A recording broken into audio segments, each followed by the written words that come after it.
స్థలం చాలా చీప్‌గా ఉందండి. రూ. 5,000 గజం, రూ. 3,000 గజం, రూ. 4,000 గజం, 100 గజాల బిట్టు లేకపోతే 200 గజాల బిట్టు మీ సొంతదవుతది. రూ. 1,00,000 ఇదే 10 లక్షలు అయితే అయిపోతుంది, లేకపోతే 3 లక్షలు అయితే అయిపోతుంది అన్నప్పుడు ఏదో ఒక చోట ఇన్వెస్ట్ చేయడం మనకంటూ మన భవిష్యత్తు తరాలకి ఇవ్వడానికి అన్నటువంటి ఉద్దేశంతో కొంటారు చాలామంది.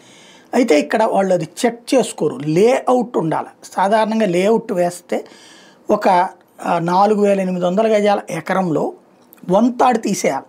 ఆ మిగతా దాంట్లోనే ఇవన్నీ ఉండాలి ప్లాట్లు. అలా అయితే వీడికి ఆ వంతాడు నష్టం. దాన్ని కవర్ చేసుకోవడానికి అంటే 1,200 గజాలు నష్టం.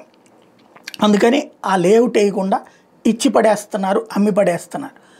ఇప్పుడు అట్లాంటి వాళ్ళకి వెళ్ళి ఇల్లు కట్టుకోవడానికి పర్మిషన్ అడిగితే ఇవ్వరు, షాపులు కట్టుకోవడానికి పర్మిషన్ అడిగితే ఇవ్వరు కార్పొరేషన్ వాళ్ళు.